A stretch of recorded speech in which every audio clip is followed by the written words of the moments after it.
Tri-Valley High School band from Sullivan, just about an hour and a half down the road. Dan Marcotte, their conductor. So with us is Mr. Chip DeStefano. I knew I was going to. Yeah, sorry, DeStefano. That's all right. Thank you. I'm used Chip to it. It's good. The conductor of the McCracken Middle School Band, our honor band this year for the middle school, just finished a spectacular performance. Congratulations again. Thank you. So great to have you here. I'm sure directors, as we were talking, we can't believe that it's been 20 years that you, or nearly 20, or has it This been? is my 20th year at This is your McCracken. 20th year, okay.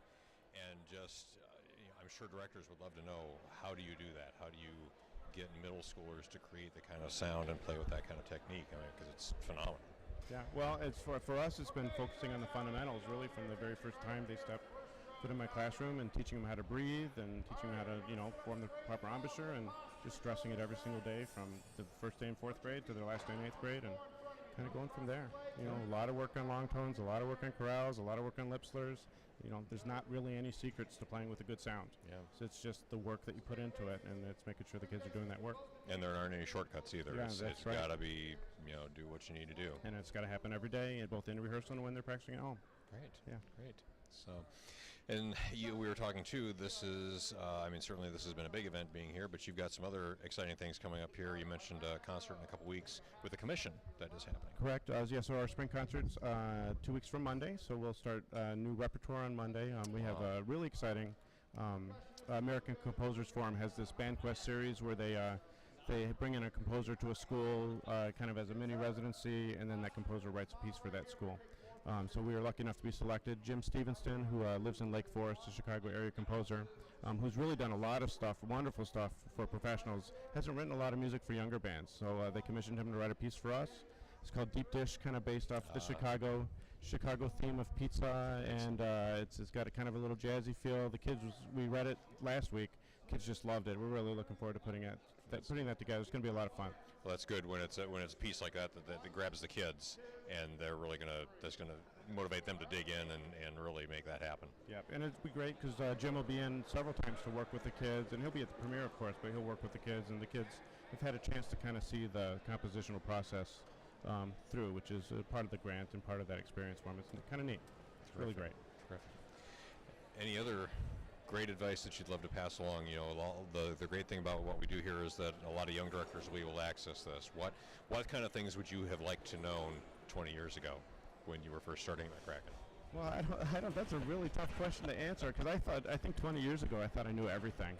And I think over the course of the years, you find out what you don't know, and you try to fill those gaps in knowledge and learn from as many people as you can. And just watching great teachers teach is it's what I love to do, and it's really where I learn the most. Excellent. It's a common thread we have with a lot of people we've interviewed is that they're fans of their profession. They like to watch good teachers teach. And, people say that a lot. I hear this more recently because of technology and how things have changed. Do you feel like you've had to change any approach issues based on concentration issues in the classroom? Yeah, I don't know. Kids are kids, and I don't know if they've really changed that much in the last 20 years. I think my teaching's changed a lot, just in the fact that I think I'm more efficient, I'm more systematic. And when I first started teaching and we were successful, a lot of it was just because of my sheer willpower. It's like, you're going to be able to play that because I say you're going to be able to play it, and if you don't play it, then we're going to do it again, and just kind of just like that just insistence. Right. And now that I'm older and I don't have that same type of energy, it's just we're a lot more systematic about it, and I teach better, and I catch things younger. And I say to people now, if there's something I don't like about how my band plays now, it's about 5 years before it's truly fixed, because if I don't like the way kids are articulating now, we'll work on it and we'll try to make it better, but that's something I got to start with my 4th graders, and I got to make sure that when I'm working with my 4th graders that I'm getting them doing it the way we need them to do it 4 years down the road. So then that takes time for it to completely permeate the program. So yeah. I don't know if that answered the question. No, that's a great answer. I don't know. The kids love great music, and so I think if we put great music in front of them, then that's where their attention is going to be put, because they love it and they love playing it and they love being part of something that's good.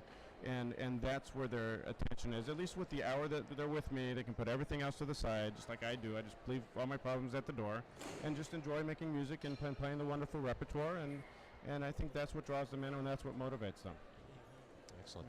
And am I correct in that your program, your bands meet actually outside of the school day? Is that correct? Yeah, it's not uncommon for Illinois, but it's pretty uncommon for the rest of the country, and it's not what I would call a positive thing, but we make it work in spite of it. But all of our rehearsals are outside of the school day. Wow. And during the day we do class pullouts and lessons and sectionals and that type of thing during the day, and that's just been the way the program's been structured since it started.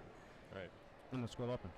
Well, you're obviously making that work quite well for you and Yeah. for the students. Yeah, we work pretty hard. The kids work really It hard. shows. It definitely shows. All right.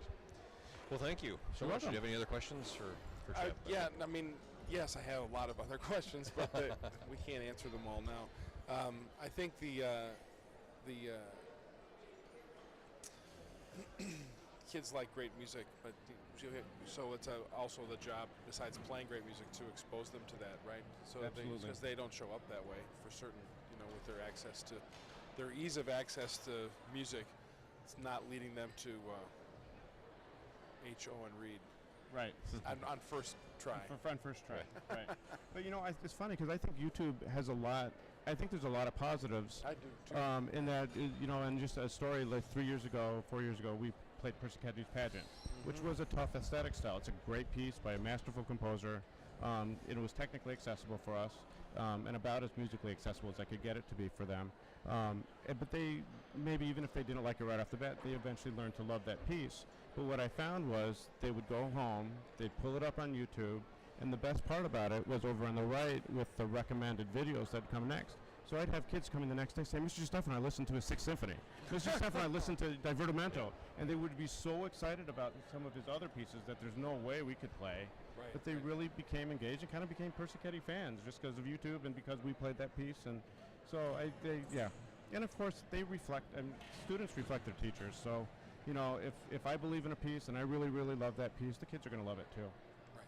Even if they don't right off the bat. Right. I hear other directors, with a common story that their students are coming to them, finding stuff on YouTube, and saying, "Hey, I listened to this. I listened to the Mazlanka. I listened to what have you," type of thing. So yeah, I think that's definitely a great tool I wish I would have had when I was still teaching. Yeah, absolutely. Well, thanks so much for hanging out with us. Yes, you're welcome. Thanks for having me. Congrats on another great program. It's great to hear you again. Fantastic work. You and Dave are doing outstanding work there. Thank you. It's one of the things that I tell young directors right away that are doing the junior high level. It's like, if you need a barometer of where you could head, you got to check out McCracken online. There you go. Thank you. Yeah, of course. Thanks. Of course. I think we've got our next group ready to go. Ileana Christian High School from Lansing, right on the Illinois-Indiana border, doing Hector Berlioz' March to the Scaffold, a transcription of that, and Whole Singers on an American Spiritual, and Minimalist Dances by Matt Conway. That'll be, not familiar with that piece, so it'll be interesting to hear that. Awesome. So, Thanks all so right. much. Thank you Chip. much. Thank you, Chip. I think we're ready to go back into the auditorium. Hey, Dave Knox.